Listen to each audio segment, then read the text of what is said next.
Eric Durak. I review an awful lot of supplements, and one of the things that I've been getting an awful lot of emails on are amino acid supplements. And for years in the sports nutrition world, it's been protein, protein, protein, protein powders, protein bars, protein this, protein that.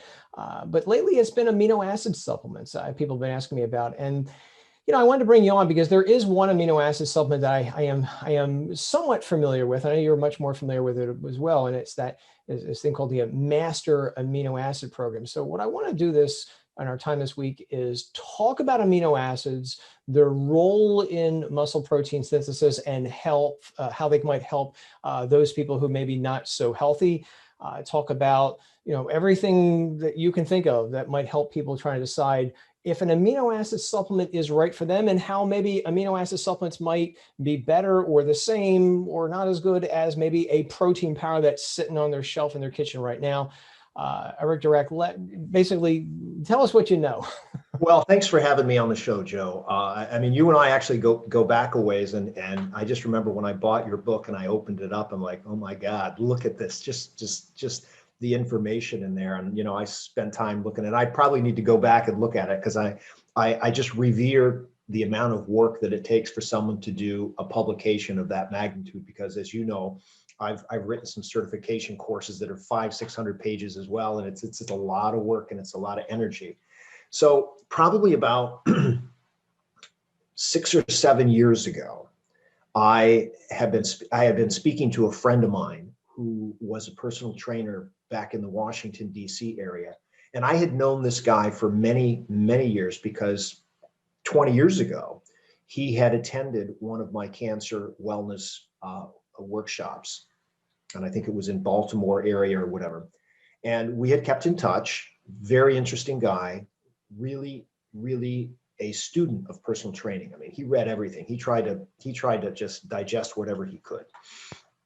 And one day he was calling me. We had gotten out of touch, and was telling me that, about his life and whatever, and that he had gained like 80 pounds. And I said to him, well, you're only like 5'7", 5'8". You're not a big guy to begin with. And he showed me some pictures on Facebook. He said, but I started taking this supplement. And he says, almost became religious about taking this supplement. And it was called the Master Amino Acid Pattern, or MAP. And he talked with me about the science of this thing and how they had been doing research in Europe for 40 years.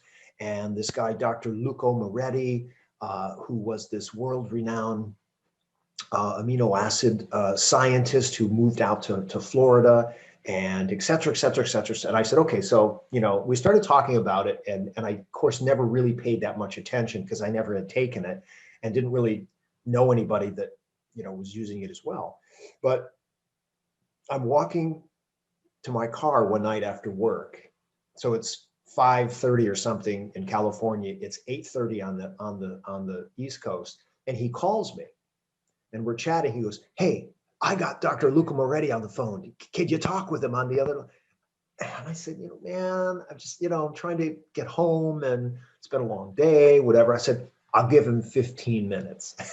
So he patches this guy in on his iPhone, and I start talking with this guy, and I'm sitting in the car, and an hour and a half later, I am mesmerized by what this guy knows. Because when I worked in medical research back in the late 80s and early 90s, I worked with people who I considered to be true scientists, double PhDs. They had published hundreds of studies. They were really experts in their field. And when you talk with those people one-on-one, I mean, we were colleagues. It's not like I was a student going to talk with a professor. They didn't have classes to teach. They did research full time. They presented internationally. So they were like a different breed of scientists than people that you might see at a university. And this guy he was fascinating, Joe. This guy, he knew everything about this. So I became sort of a fan, and then I found out how I could order the supplement through his company, and I just sort of like as a distribution thing. So I order a box of this stuff, and I try to figure out, why is this thing different? Because you're probably not as old as I am, but when I was a kid, I remember I used to read Muscle Builder Power, the old Joe Weider publication back in the 60s with Schwarzenegger and Frank Zane and Sergio Oliva and Franco Colombo and all those bodybuilder guys. So you'd flip through the pages of those magazines and you see an ad for Hoffman Nutrition.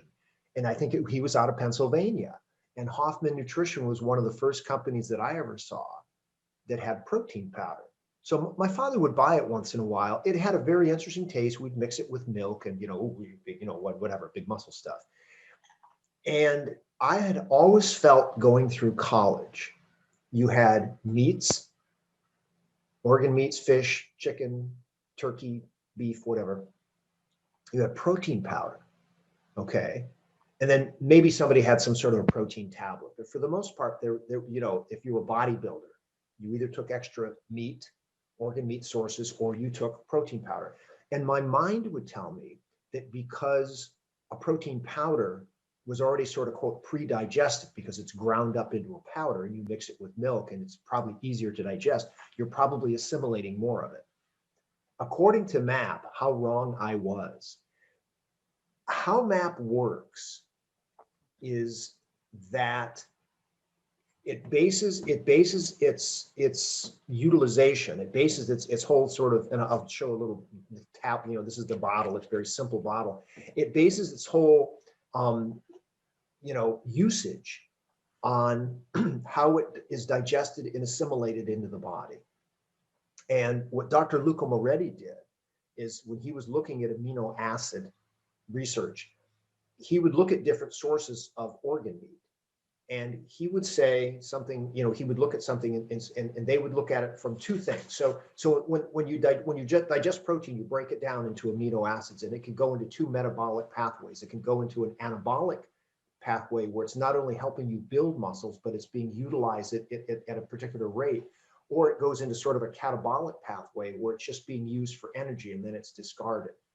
And the problem with organ meats, and I'll get into protein powders in a second, is that a lot of times because of how organ meats are, they got the fat, they got the gristle, they've got the connective tissue, all the stuff that you're having to digest in the stomach and break this down, is that it has an incomplete synthesis of the proteins.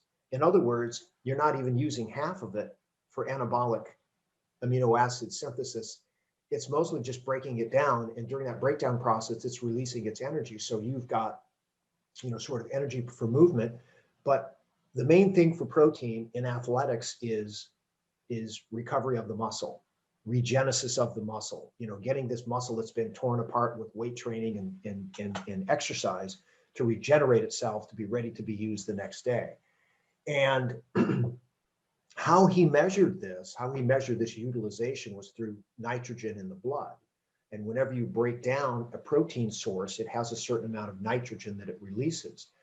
The more of the amino acids you utilize, the smaller percentage of net nitrogen that there is in the system. So he would compare these organ meats, and he found that on average, only 40% of the protein is actually synthesized in the muscle, because based on the volume of the serving, there's about a 60% loss of nitrogen. So its net nitrogen utilization was only about 40-45% for organ meats, depending on what it was. I think when you exercise, you use a higher amount, but in his studies, he used people basically at rest, just eating a normal meal, for digestion. But then he started using this vegan product, and MAP is actually a vegan product, that there's no organ meats of any kind that they use for these amino acids. It's all I believe it's all plant sources. That's where their patent stuff is. It's, I don't really exactly know. I think there might be some soybean, but I don't really know. But it's a vegan, it's a vegan source. And what he did is he started looking at the types of amino acids and how he actually proportions them. And he came up with a tablet that when it's digested, and by the way, it only takes about 20 to 23 minutes to digest within the end of the stomach and the duodenum. And that's where we're going to talk about the medical stuff, is that it digests, takes, how long does it take to digest your steak? 4 hours? This is something that can digest in minutes, and almost all of it gets into the system to be used. And I think that's really the big thing about this thing, is that even just using 2 tablets, which has essentially no calories. This thing has 0.04 calories per tablet, which is essentially zero. So with organ meats, it takes a certain amount of energy to digest. And we know that at rest, digestion is really one of the big metabolic processes. This thing takes no energy to digest. And when I take the tablets, I break them, I break them up in my teeth, and I'll use it with water or whatever I'm swallowing it with. And, if I take it before I go to bed, by the time I hit the hay, it's already, entering my blood system. So I find it a fascinating take on how we look at supplementation, first of all, sort of from the scientific aspect, and how we look at it from the dietetics standpoint. Well, what's better? The food, you talk to most, organic, holistic nutritionists, and they're going to say, got to eat that food, Joe. Got to eat that food, eat that steak. Well, what if you're a vegetarian or a vegan? You don't want to eat that steak. You don't want to eat that fish. Okay, so how can you actually get complete amino acids? Well, you can get it through certain meal combinations, rice and beans, this and that, whatever. But again, the proportion is how well they're being used in the body. And I think that the difference with this amino acid supplement is that it has the ability to be utilized by the body quickly, efficiently in a different section of the intestinal tract, and almost at 100%. So you use less tablets to get the same amount of energy and synthesis and repair that you would with that 8-ounce steak or that 9-ounce steak or whatever. That's interesting. So you said that the amino acids they're basically vegan, which is very interesting. And I think people may have keyed in on that because we tend to think, oh, you only get amino acids from, again, steak or chicken or fish. Right. No, there are amino acids in plants. There are. As a matter of fact, if I remember correctly, the number one listed amino acid in the MAP supplement is leucine. If I remember correctly, corn is a very good source of leucine. So there's definitely amino acids in plants. And again, I made a little note to myself about the amino acids in the MAP program. So there's 8 of them. Correct me if I'm wrong. It's in order because bodybuilders tend to, they really get granular on what's in these products. Yes. Leucine is the first thing you see. Leucine, most people realize it's got that anabolic reputation, helping to build muscle. So leucine is the number one amino acid in MAP. Then you got valine, isoleucine. So leucine, isoleucine, and valine right there and there. Those are your 3 branch chain amino acids, which again, pretty much every protein powder I've ever seen usually calls attention to. It's got branch chain amino acids and particularly leucine. I personally think they all 3 of them have that reputation for building muscle. Leucine tends to get the lion's share of the attention, but also lysine, phenylalanine, threonine, methionine, and lastly tryptophan. So it's got all the essential amino acids, and maybe again, I don't see any non-essential amino acids in the MAP program, which is good because there's evidence that the essential amino acids actually are superior at building muscle than the non-essential amino acids. Makes sense. We make non-essential we make non-essential amino acids. We do not make essential. That's why they're called essential. It's essential that we get them into our body somehow. So, Right. so that's a good thing. There's no non-essentials in it. And again, it's an interesting product. I noticed, if I remember correctly, from the label, 5 tablets is 5 grams of amino acids. Yeah, which is not a lot. That's one thing that jumped out at me as well. I thought, because I kind of did the math, I'm like, gee whiz, 20 tablets, I would give you 20 grams of amino acids. And I think a lot of fitness people were like, oh, well, I can get up 20 grams in a scoop of my protein powder. But what you're advocating is that these 20 grams of amino acids will work better than 20 grams of a whey protein supplement or some other, Right. casein Casein or whey or whatever. So here's how I wanted to jump into that. One of the things that just kind of shocked me, because actually they have on the back of this thing, that when you compare organ meats at about 40% net nitrogen utilization, he also did comparisons with many protein supplements back in the 90s and 2000s, and he found that protein supplements actually have a net nitrogen utilization of only 17 to 25%, which means they're worse than organ meats, even though they're, quote, pre-digested. So my thing is that, when I try to drill down, and I don't have nearly the expertise in all of the nutrition patterning as you do. I like the fact how you're actually explaining the branched chain amino acids, because that's really where my, I started hearing about this, in the bodybuilding, so you could go to the store and get these big tubs of branched chain amino acids as a protein supplement. Well, what Dr. Luca Moretti says is that the protein powders have this very high or low, they excrete a lot of nitrogen. And so they have this low net nitrogen utilization. And I'm thinking, well, why would that be if a protein powder is sort of pre-digested? And I just think it's because they've got fillers, because it's processed, because it sits on a shelf, because of, however, it is digested. It doesn't mean that people, don't, shouldn't use protein powders, but I think that most people think that, well, I'm going to take a whole bunch of this stuff. And I remember when I was probably in high school, and I was looking at a lot of these power lifters, these guys on Wide World of Sports, and most of these guys were they were fat. And then I read an article about one of these Soviet weightlifter guys, and that he was taking like 3 or 4 times the amount of protein. Instead of 1 gram per kilo weight, he was taking like 3.5 or 4 grams of protein. The guy weighed 300 pounds, and I think he eventually died at like 62 years of age because of some sort of organ failure. And it's like, so if some is good, more is better, and that doesn't really apply here. What I like about this is that you're actually taking a very small amount. Literally, you're taking just a few grams of this stuff, but because it's working 5 times better, 5 grams is equal to 20 grams. 20, anyway.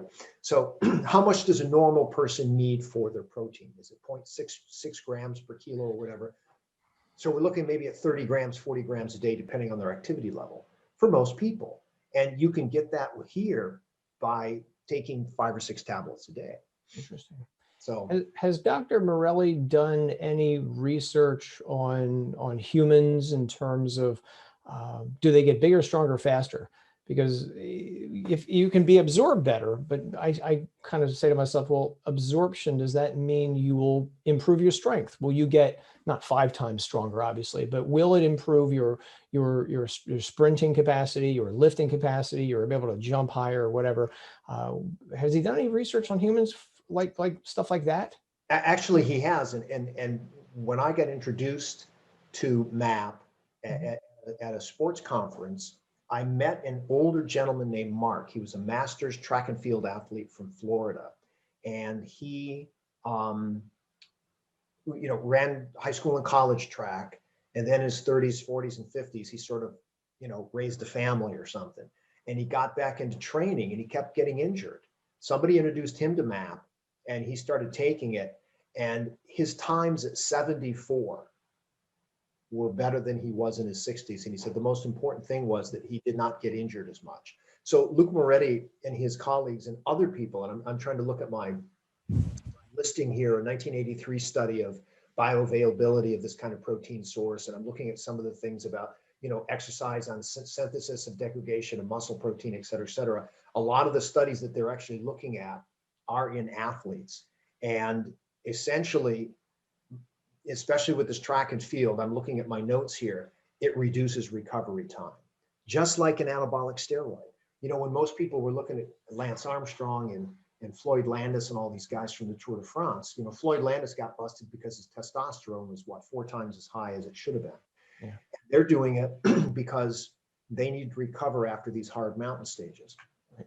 And so that's where most of the good research in MAP came from, is they were looking at athletes and recovery time. And again, they're looking at their net nitrogen utilization after a hard workout, because you should have a lot of metabolites in the muscle after a workout just because you've got a lot of breakdown.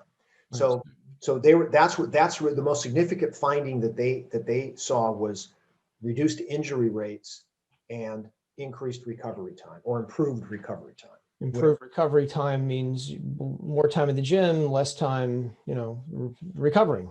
Right, exactly. So instead of taking that 1 day off, or, if you're a master's athlete, maybe taking 2 days off, you can actually train every day. And that's how people get better. They can train every day and recover, train every day and recover, et cetera. Nothing on, say, 1 repetition maximum bench press or squat or anything like that? No, he's not. I mean, I don't even think Dr. Luca Moretti knows what that means. Okay. You know, You know, I bring it up because when I do my podcast, I try to put myself in the shoes of somebody listening to me. And when I was in college, boy, I wish there were podcasts because it would give me a lot of ideas of things I'd want to go into the lab and test. And so I sometimes, you know, when I do the podcast, I usually say something like, "Hey, college students, here's a great idea for a dissertation topic." So that's why I asked you that, because I don't know if there was or wasn't, but if there isn't, then maybe studying amino acid supplementation, like maybe the MAP supplement, with maybe take it into the gym and let's see if it improves 1 RM bench press or squat or something like that, or even maybe improves a sprinting time. You right. know, for a college Or the student. maintenance, right. Or the maintenance of sprinting time. So a guy like me, I'm never going to get faster, but if I can continue to run the 200 meters or the 400 meters or even 40-yard dash within a certain amount of time on a regular basis, I know that the muscles are recovering. And that's really, really the big thing, because in life, everything is sort of performance, but, for a guy my age, just getting up every day, 6:30, getting ready for my podcast, having that energy to carry me through the next 17 hours, because I'll be working on my computer tonight till 10, and I'll get that 1 hour workout in somewhere between 4 and 5 o'clock tonight. So yeah. And, in my age, I actually don't even do 1 RM maxes. Me either. On bench press and pull downs, what I do is what's called a 2 or 3, almost 1 RM. I do about a 90% at 1 RM, just to keep Yeah. the tendons, the bones, and all that stuff. That I'm really pressing a very hard amount of weight for myself. Right. And I'm glad you pointed that out, because I only mentioned 1 RM and because that's what all the scientists usually go for at the clinical studies. I'm not advocating anybody in the real world start doing 1 RM strength testing on themselves, because again, for those who are not familiar with 1 repetition maximum testing, it's the most weight you can only lift 1 time. Well, if you got a whole lot of weight over your head and you don't have a spotter, there's a great risk of injury there if your muscles give out. So not recommending anything like that. Normally when people strength training, I like what you just said. You basically you got a couple reps left in your gas tank, you can still, re-rack the weight, et cetera. I think it's a much safer way of doing things. And for the average person, don't need to do 1 repetition maximum or anything like that. I personally only go to 10, 12 reps myself. Lighter weight, I'll even go up to 20 reps. But for the scientists out there, it's all about the 1 RM or the 10 RM or something like that. That's why I brought it up. But I like to, one of the things that I that I looked at with strength training and the whole issue, that there are 2 paradigms in sports medicine, sports science, that I look at that need to be flexible. One of them is the VO2 max testing, which yeah, most people think need to be applied to everyone. And 25 years ago, when I worked with cancer patients, trust me, they don't need to do a VO2 max on any piece of equipment. They just need to have their functional abilities improve every week. right. And then the other thing, as you mentioned, is this concept of the 1 RM max. I got 2 rotator cuff injuries on my left shoulder from years of athletics. Ain't no way that I'm going to put I don't even use the bench press. I use the cam machine, where you can do single things. It's got weight plates on the side, but it's a machine. And I think it's good, because that way I've got the balance of trying to keep this thing, steady, and I can see what shoulder may be stronger than the other, and I can put good weights on it. But if I can't lift it, I just put it back down. It's got rubber things. So anyway, same thing with the leg press. I don't lift. I'm really happy with how I'm lifting these days. For my age, I'm doing pretty well. But my thing is just not getting injured. Oh my gosh, not That's getting all. injured is, Yeah. So anyway, so back to the MAP. Like I say, it's organic. It's got essentially no calories. It's vegan, and its claim to fame is it has this 99% utilization. Yeah.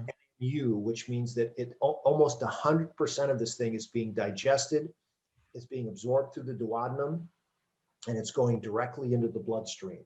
And I think that's what makes this thing different from all of the protein sources. Again, getting back to the strength trainers, because they may wonder about this, have there been any biopsy studies done where they check out the cross-sectional area of the muscle fibers to see if maybe someone who's taken MAP or maybe for 6 months, to see maybe their cross-sectional area of their muscle fibers have improved at all? God, that would be so, or an MRI or something. That would Yeah, be or an MRI, yeah. a great study. You know, the thing is like I say, I'm going to go back to Dr. Luca Moretti and some of the guys that he's worked with. They did their work in the 80s and 90s, and as scientists, they don't think like you and I. I mean, you know, God, we could do an MRI, we could do a cross section of the thigh, we could do this, we could do that, whatever, and that would be a really great study. Yeah. Well, hopefully, someone that looks at this podcast, I can send this out to some clinical exercise people, and they can say, you know, why don't we do something like this? Yeah, You know, I'd welcome the research. I love reading research studies, especially on dietary supplements, human clinical studies. That's usually my Luca Moretti, I'm gonna do and I think I sent you one of these things. A Kosiak had done some studies in the 80s. Mhm. Dahm had done something in the Biochemical Journal. Fedone. You know, they're really looking at certain types of formulas. Okay. And how, like they say, the bioavailability and all this kind of stuff. And that's really because Luca Moretti is sort of a biochemistry guy. He's not a sports medicine guy. There should be a sports medicine group that's doing a lot of work in protein. And they're saying, well, we can go maybe do an MRI or a functional study. And I had a friend of mine who was a biochemistry professor at the University of Arizona, and his area was in doing biopsies. I mean, he was an animal researcher, but when he did human studies, he was the guy that took a little chunk out of your calf muscle or a chunk out of your lateral thigh to look at cross sections of stuff. And I just think that this is this is kind of where we're going, because although I'm looking at, you know, and I'm not going to get into this in much detail, but the GMO foods and packaged foods and our diet in America is terrible. We both know that. I also see that there is sort of a renaissance going on right now in people who want to use foods to stay healthy. I think MAP is a big part of it. I think that things like garden towers, which I heard about 10 years ago but didn't pay much attention to. Now I bought one this year for my daughter because she lives in Michigan, to use in the wintertime to grow fruits and vegetables in this tower garden. Seeing people that are buying their own seeds and that they're planting things in their house. They're doing certain types of things for health, and I think that's a good thing. So anyway, like I say, I think that MAP is sort of part of this renaissance, and that you can get this supplement. It's not that expensive based on how much you're getting out of it. I mean, how many things do you buy in life that you get 100%? You know, it's almost 100% that, you know, coming out of this bottle. And every time I open my protein powder, and I actually put a little protein powder in my coffee, I use that bulletproof formula, and I like it, but I know that I'm not assimilating all of the protein. Sure. Part of it is just for taste, because I'm not a big coffee guy. A little bit of coffee, a little bit of, you know, rice milk or whatever, and then a little protein powder, and that's sort of my morning thing. So anyway, but no, I'm a big fan of this thing, because of the work that they did with athletes, and because I've spoken with some athletes who've used this thing and they really like it. But one of the things that I think is so important about where we're heading in our paradigm, which is sports science and sports medicine, is its application to medicine.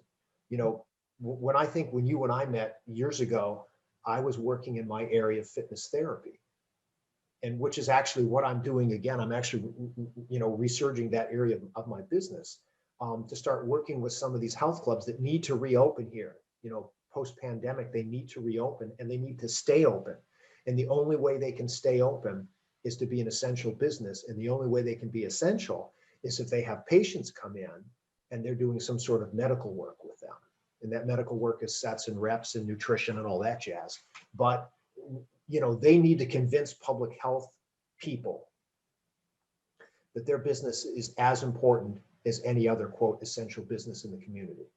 And then the data from IHRSA, the International Health and Racket Sports Association, they jumped on this back in June, July or so. They started publishing information about how safe are health clubs. And essentially, when they've compiled data from Europe, the United States, and a few clubs in Asia and Australia, it's like a 0.04, 004, you know, infection rate. Essentially, people don't get sick in health clubs.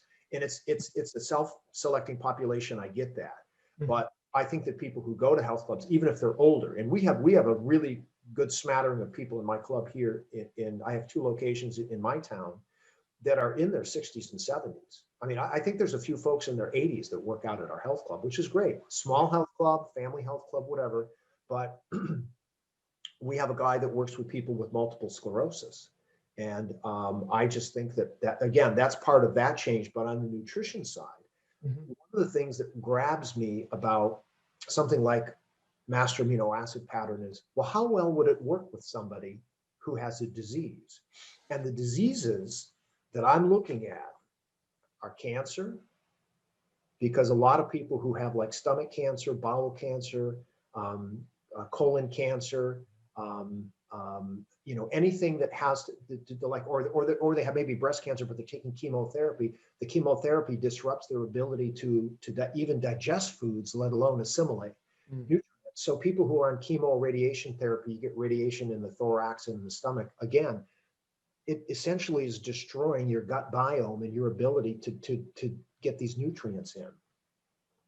So with cancer, what I find fascinating about this is that if you can digest this in the first couple feet of the intestinal tract, as opposed to having it wind its way through all the small intestines, you're helping yourself out. So I've got a couple of case reports that I'm going to throw in here. My first case report is a woman named Jean. She's a real person. She was in my cancer care program 25 years ago.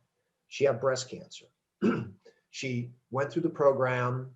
Um, I knew herself and her husband, and then I lost track of her for a number of years. A couple of years ago, I found out she was at her home. She was bedridden. She had now had bone cancer. She couldn't walk. I mean, it was just a terror. She was 90 some years old. It was a terrible situation. And I'm talking with her. I would go visit. I would say, well, how are you eating? What are you doing? What are you doing? She would have a glass of juice in the morning and maybe a little yogurt, basically terrible foods. And I tried to get her out of bed a few times and we couldn't do it. So I brought some MAP to her and I said, crush it up, do what you need to do, sprinkle it in your yogurt. I don't care how you get it in, but get it in. Because it doesn't taste, one of the things about it, Joe, I'll be honest with you, I break it down on my teeth. It does not taste very good. I was going to ask you when you said you did that. That was my next question. How does it taste? It tastes terrible, but it's not supposed to be broken. I mean, you can say the same thing with a multivitamin. If you break it up in your mouth, you get that metallic taste. Yeah. Most people swallow it. I just figure if I break it up, it's going to be that much easier to digest. Maybe, maybe not, but that's sort of the way I take my vitamins. And I just swallow it with what I get, and I tough it out. But I had her break it up, into foods and whatever. And I would talk with her, well, how are you feeling, whatever. And, she had a little bit more movement. So probably 6, 8 months later, I went to visit her and we're talking in her house. And I look over on the wall and I notice that there's like a ballet bar there.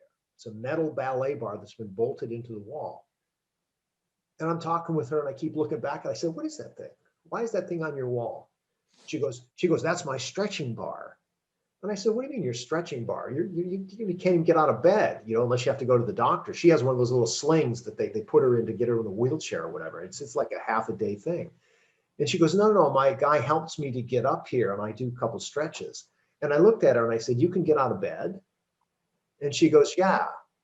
And of course, she doesn't really see the cause and effect with, her amino acid pattern. But I mean, this is a woman that's got lymphedema. She's got, skin sores.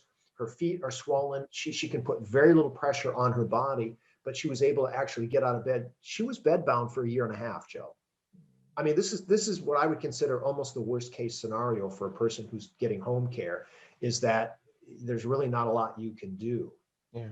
So I thought that was very good. So with cancer, I think that we have something here that can help a person with the recovery process, not just from a hard workout, but from chemo, radiation, whatever type of tablets they take. They might be taking another type of like immunotherapy or something, but it may have an effect on their ability to digest and absorb and digest nutrients. And I think that the Master Amino Acid Pattern is probably the most unique way to get those amino acids into the body quickly, efficiently, and almost 100%. So I also look at diseases like colitis, inflammatory bowel syndrome, diverticulitis, leaky gut, and just weight loss, which I'll talk about for a second, but any type of gut disease. And I would say that most Americans, because of their diet, have inflammatory bowel syndrome at some level. So they're not digesting their foods properly. Yeah. And as you get, and this is again, when I look at what is the aging process, part of the aging process I see is dehydration. You got people with the leathery skin, their idea of getting their liquids is their 3 o'clock, Jack Daniels on the rocks or something. But people who don't drink enough water, Right. but also, like I say, the foods that they're eating are not getting absorbed. And if they continue to eat the meat and, the protein sources, which a lot of these things I'm not very happy with either. Most of your chickens, your beef, hormone fed, all this other kind of stuff. Now they're getting into this fake meat. Don't even get me started. Yeah, it's just, I've looked at it. we are crazy. For what I say, I'm looking at a lot of this stuff that the traditional grocery stores and these, packaged product companies, whatever, are trying to, throw at Americans. And then I look at something like MAP and I say, for all the crap that's out there, we've got a few products that are doing very well. So all of these types of gut problems that can be done with, they can be helped with something like MAP. And then the other thing is autism. Now, autism is defined as a series of behavioral issues with children. And, but so what does that have to do with MAP? Well, a lot of kids who have diagnosed with autism also have inflammatory processes in the brain. So the actual diagnosis of autism is psychological, but the medicinal aspects of it are that these kids actually have some sort of inflammatory process. And I believe that the MAP amino acid can actually help reduce the inflammation. Is there any research on autism in the MAP? There's some research in autism and amino acids and protein, okay, but not specifically the MAP. And again, this is one of the things that I think would be an amazing area of research is how this thing works with certain types of issues like autism. In the MedFit network, which is a nationwide program out of Orange County, California, they have a new certification program called the Autism Fitness Specialist, because what we're finding is that children with autism actually respond pretty well to certain types of exercise, depending on their level of autism. That actually helps, again, with the circulation. I think that's just helping to get these kids to be in a different state. And then the last thing I talk about is weight loss. I'm going to go back to where I started in this conversation with my friend Casey, who is the personal trainer, who needed to lose 80 pounds. And he took Master Amino Acid Pattern in the morning with water and a cup of coffee. He took Master Amino Acid Pattern at noontime, and then he ate a regular dinner, whatever that was, whether it was his pasta, whether it was, his fish, or he would have protein at night. He would have salads, he would try to get other types of it. So, and he was able to lose 80 pounds on a small frame. And I think he did it the right way because he was getting all of his essential amino acids every day. Mm-hmm. And he wasn't sacrificing the amount of calories in a 12-ounce steak. He was taking 10 of the MAP tablets a day for that. Anywhere between 6 and 12. I think he would take about 4 or 5 each meal. So, what's the recommended dose for the general person who's going to be looking at this product? Okay, that's very interesting, because I actually spent some time with another one of my clients, an elderly woman named Helen, who is taking this for just general aging. She was having a lot of joint pain. She lives up on a hill here in my town, and she used to kind of walk up and down the hill 10 years ago, 15 years ago. She said, it's just been getting too difficult. I can't do it, especially going downhill. She was getting a lot of pain in the knees and a lot of pain in the joints in the low back. Right. And so she just stopped.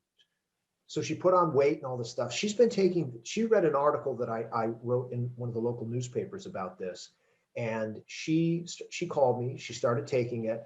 And her last order was like 4 bottles. So I know that she's really high on this stuff. She's really taking it. She told me she's back out walking again because her joint pain is reduced minimally, to the point where she can go up and down the hills and does not feel this pain, the next day, the next 2 days after that. So I don't have a recommended, and actually what I try to do, and I went back to my, how you actually scale this based on the general dietetics, well, 0.6 grams per kilo or whatever. I don't think it works that way, because otherwise you'd have to take about 16 tablets a day. Yes, that's what I was thinking originally. Right. There's only 100 tablets or so in this thing. So you took 16 a day, you'd be done with this bottle in about, 2 weeks. Right. So I think that, for most people, and I'm going to go back to how Casey did his protein. He was about 100, he's right now is about 145 to 150 pounds on his 5'8" frame.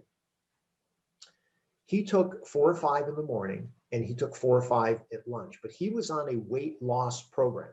His goal was to lose 50, 60 pounds of body fat. Okay. He had the weight training. He had a studio right in his house, so he had the weight training equipment. So he was doing that, but he was really cutting back on the calories without sacrificing the protein synthesis. And I think this is the problem with Medifast or any of these other types of programs, or Jenny Craig or whatever. They say, well, you can eat real food, you can eat this. Essentially, and I'm not trying to bash these companies, but it's all packaged food, and they're selling you the packaged food. So when you have a piece of steak that's in, a Swanson container, that is a processed piece of meat, and it's probably breaded or something, which, so it has to be frozen, it has to be shipped, it has to be, sit in your refrigerator or your freezer for a long time before you eat it. So it's biological value, right? Which is what they really talk about with MAP, is what's its biological value. And that food has a very low biological, the nutrient density is almost 0 in some of these things. It's like having a can of peas that's been sitting, on a shelf for weeks. The biological value, it's still peas, still got fiber, still got these other things that you use, but its biological value and its nutrient density goes down, all the time. Can you explain biological value to people who may not be familiar with that term? Biological value and nutrient density, I think, are almost interchangeable. So if you have, so the biological value and the nutrient density of a MAP is very high because you're using almost 100% of it. The biological value of a candy bar is pretty low, and the nutrient density of a candy bar is very low, even though it's got the calories, it's got the carbohydrates, it does have calorie dense. Yeah. It's very dense. It's very dense in calories, but it's not very dense in nutrients. So its biological value is pretty low. Gotcha. And you can compare a candy bar versus a protein bar. And you can say, well, this protein bar has, it's got whatever, 20 grams of protein. Well, it's pretty high in protein, but what's its biological value? So I can compare the candy bar, let's say we got a Snickers bar versus, some protein bar. Clearly the protein bar has a higher biological value. Okay, it's still kind of a candy bar, but it's manufactured in a way that it has a higher percentage of protein. And what they're saying was, well, this may be a casein protein or a whey protein that we have in here, then it's better for you than the candy bar. And then I'll compare that protein bar with a MAP. So the protein bar's benefit is that it may be 225 calories, and those calories may help you with a workout. So if you eat a candy bar before a workout so you don't feel like you're hungry, then that's fine. With MAP, it has 0 calories. But because it's being utilized in the body, your body your brain is thinking, well, we're getting this nutrients, so maybe I don't need to be hungry. Mm-hmm. So that's one of the other positive things about it, is that's why it has a very high biological value, because it's doing things with the body. Casey was able to lose a tremendous amount of weight, as were a couple other people I spoke with who use this, because they eat it with a very, very small amount, like maybe an egg or something, and which doesn't have a lot of calories, but they can go throughout the entire morning and not be hungry. And the reason is that the body is utilizing this nutrient almost to its fullest extent. And so I think homeostasis is a little bit better. The reason that people gorge is, if you're eating sweets in the morning, sugary cereal, you're hungry at 10:30. So you want to eat again. Here, I think you're creating more, use the homeostasis. So hopefully I've just defined what this biological value is. It's just how the body is sort of utilizing something to its fullest extent, and you can compare it versus other types of food stuff. Cereal versus an egg breakfast or something of that nature. So if someone's going to try the MAP supplement, how long would you suggest they try it for before they might feel results? Like you mentioned, the lady was having her aches and pains walking up and down the hill, and I think I was losing weight. Is there any time frame for, you might say, give it a month, give it 2 months, give it 3 weeks before you might notice any kind of differences? And I know that's kind of a tough question to ask because I just kind of threw everything at you, the whole gambit. Joint aches versus, being able to get out of bed. There's a big. Let me answer it from the standpoint of Helen, who had the sort of the joint pain. She noticed a difference within a couple weeks. She became a fan of MAP after just maybe a couple weeks. That's how she noticed the effect, because clearly when you take something that alleviates pain, you notice it, notice it or you don't notice it. You know what I mean? If you're taking aspirin or an opioid or something like that, you're going to notice it for certain. If it doesn't work, maybe you take more. hence our opioid problem. So with joint pain or something of that nature, and I don't think they recommend it for joint pain. This is not a joint pain thing. This is a protein synthesis product. But for something like weight loss, Casey said to himself, I need to lose a lot of weight, but I want to get my protein needs. So breakfast and lunch were MAP.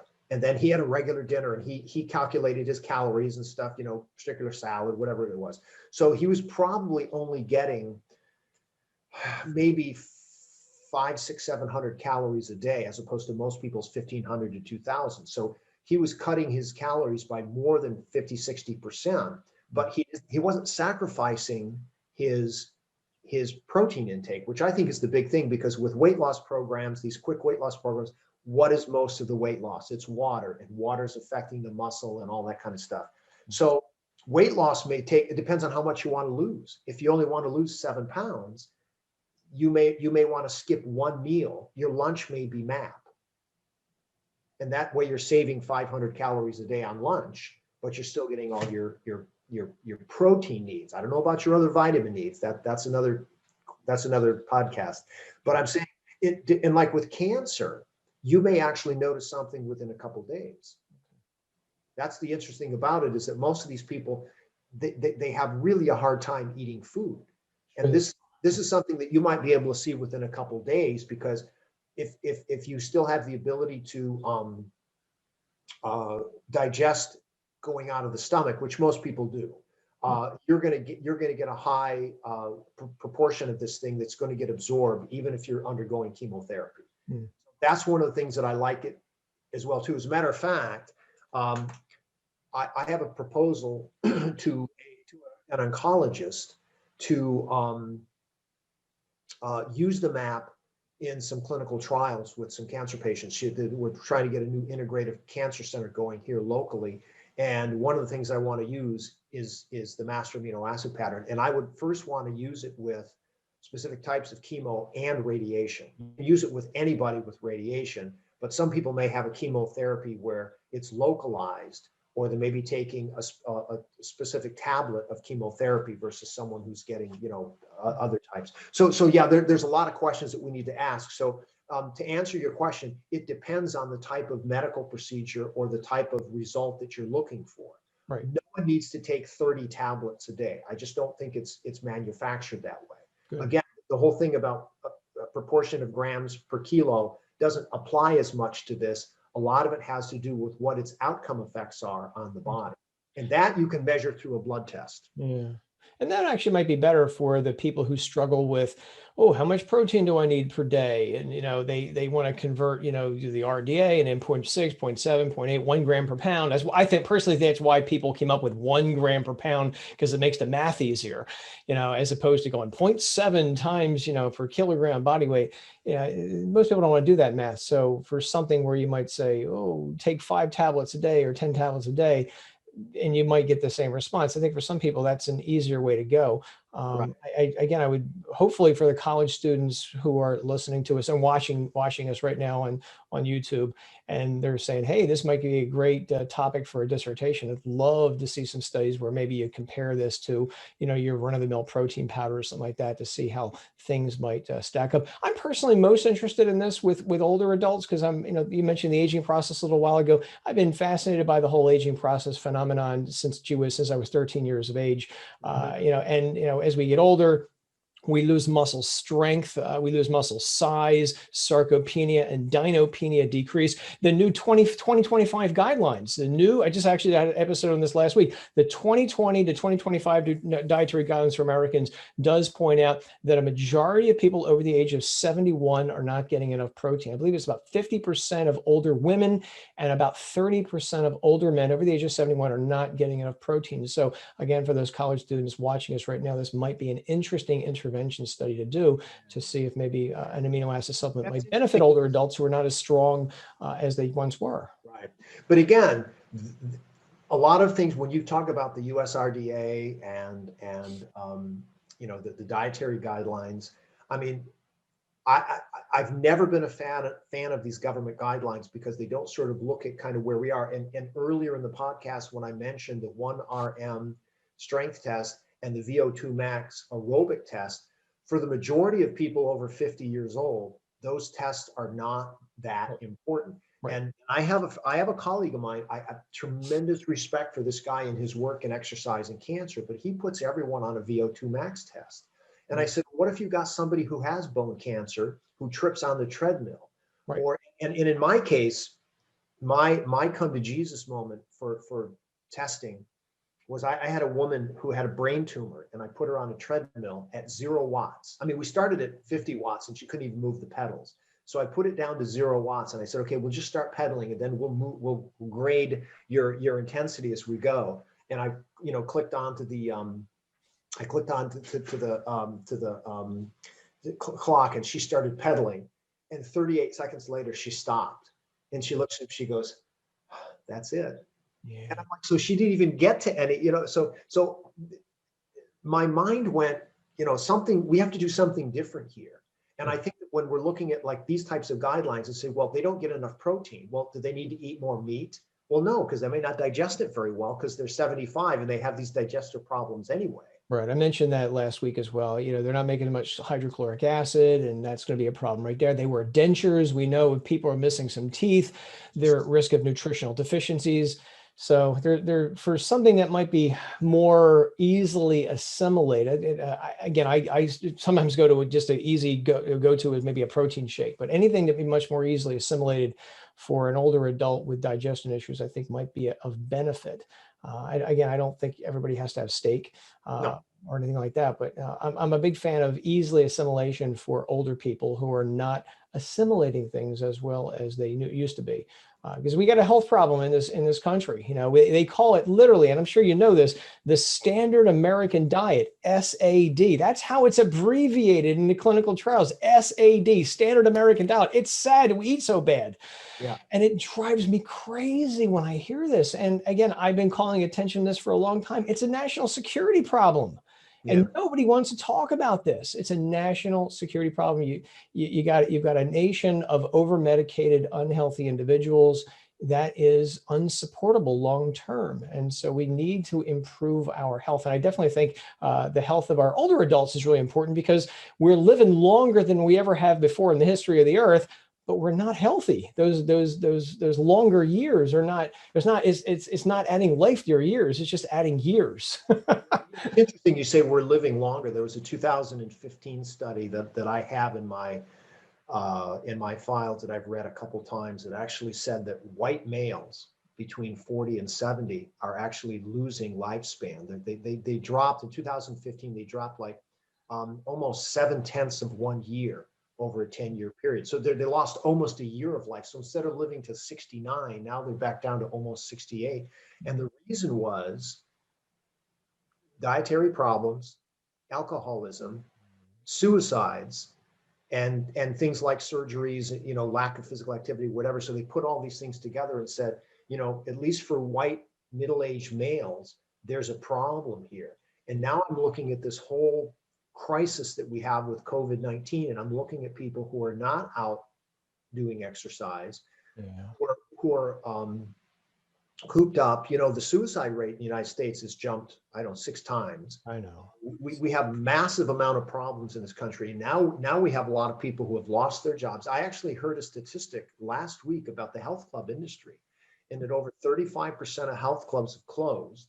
Yes. And over 1 million people who work in the health club industry worldwide have been laid off. Yeah. Their revenue was down over 50% pre-pandemic. Yeah. And I just think that we have, the solutions are something that are right at our fingertips. Nutritionally, like I said, we have tower gardens, we have organic foods, we have things that we can buy online. There are some really, really good companies online that you can buy good foods. You can even buy good packaged foods that have high nutrient density. And then things like MAP that I think literally could be a godsend to people who have digestive problems, who have medical issues, or who are aging, that need to get that one thing, that protein synthesis. They need to keep those muscles strong. This is a good way to do it, but I really do. But getting back to the nutrition thing, like I say, this is one of the answers. In my 30 years of looking at nutrition, looking at sports medicine, this is a product that I use that I think is a game changer. And I don't say this lightly, but the reason I like it so much is that the guys who developed it were not people who were out to make a buck. They say, well, we're going to have this thing. It's pretty unique, and we're going to sell 1 billion things of it. Yeah. This is developed by a couple of scientists from Italy who spent 30 years doing amino acid research, who said, you know what, if we proportion this thing correctly, we can actually get, in animals and humans, we can get them to utilize almost the entire food stuff. And that's what to me is what's amazing, is that the research behind this is very strong. Yeah, it's interesting you said that there were scientists, because when you held up the bottle of it a little while ago, one of the things that jumped out at me is it's a fairly nondescript bottle compared to other supplement labels I see, which are all jazzed up to get your attention.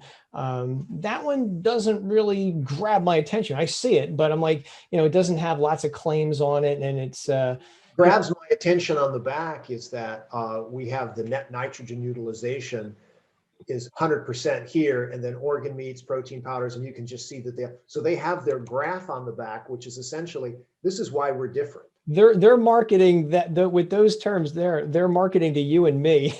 They're not marketing to that 18-year-old kid in the gym. It's our job to convince the young exerciser that they don't have to be eating 20 pieces of chicken every day to get the protein.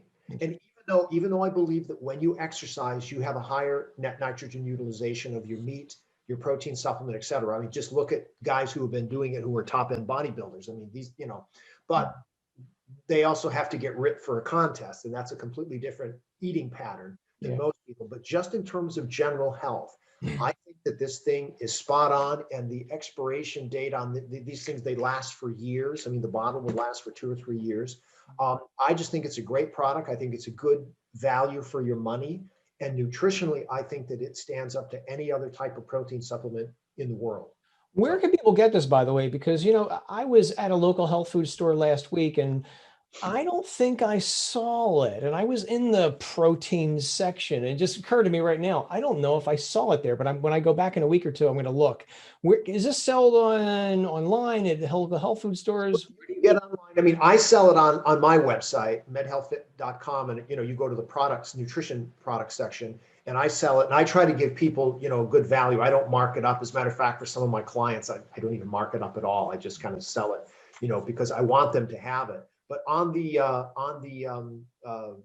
panel right here. It says, if you go to masteraminoacidpattern.com, I think you can order it right from them. And they have their well, they don't have their address here, but they got their phone number and their website, and they're in Florida.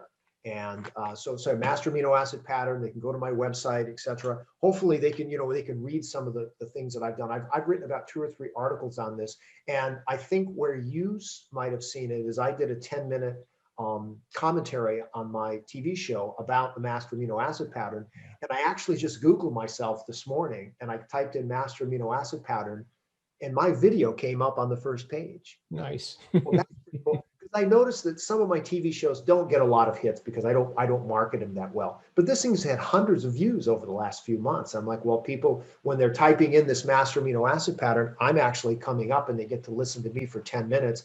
And I try to go, I actually had a scripted teleprompter thing that I read from, and I tried to give them as much information as I could in that 10 minutes. And so I think that people got what they needed to get from that, and there you go. So it, like I say, I'm very high on this product. I think that, I don't recommend a lot of stuff in my career. I don't make very much money on this thing at all. I recommend this thing to people because I have a need for people to understand what's the best way that they can heal a disease, get themselves, because I'm actually competing in a triathlon this summer, and I'm going to be 60 years old in May, and this thing's 2 weeks later. And I want to win my age group, man. I want to do really well. And the way I'm going to do that is to work out, hard and recover and all that stuff. So, the MAP is now it's going to be a higher part of my training regime because I need to recover more March, April, and May. I need higher levels of recovery. I was working out 7 days a week there for 6 months. It's hard on the body at my age. So anyway, so I appreciate, you asking questions. I see that we're almost here at an hour. Yeah, I know. And you've got another interview coming up in the near future, soon after we finish talking. So I do appreciate your time today. Where, Eric Durak, can people learn more about you and the Master Amino Acid Pattern? Well, as I said, my website is medhealthfit.com, and I'm going to be redoing some things on the website. But I have a blog section on there where people can look at. I have a lot of articles. I've probably got 30 or 40 articles that I've written, and a couple of them are on the Master Amino Acid Pattern. One of them is called Why MAP may be the world's most perfect protein source, and another one is the use of MAP with track and field athletes, which, like I say, I talk about very briefly. This gentleman named Mark, who's the 75-year-old sprinter. And I just think that this is fascinating when I look at this. And there are companies that are distributing this product as something else. Dr. Luca Moretti and his team have said, hey, if this company wants to market it as super amino something or whatever, they can do that. And they'll put the fancy labeling on it. Oh, they're licensing it out to other countries. They license it out to, and actually how I actually found out about it was from a multi-level marketing company that uses this as part of what they're doing. And that's fine too. I don't have a problem because it is a great product. And I think that this MLM was smart enough to log on to something that they think is a little bit different than just another protein powder. So gotcha. All right. Very good. Eric Durak, this has been a very interesting and informative conversation. I really appreciate your time. And yeah, I'm going to link to your website in the episode notes of the podcast so people can check you out for more information. So yeah, can't thank you enough. And sir, good to connect with you. And I want to market this thing. Once you get the link up for this, I want to, slap it down on Facebook and LinkedIn because I want people, we're in this paradigm shift. It's my responsibility to get this information out to people. So yeah, well, we've definitely gotten a lot of information out this hour. I appreciate your help. So this has been fantastic. Thank you very much. All right. We'll talk to you soon. Thanks, Joe. Thank you. All right. Bye-bye.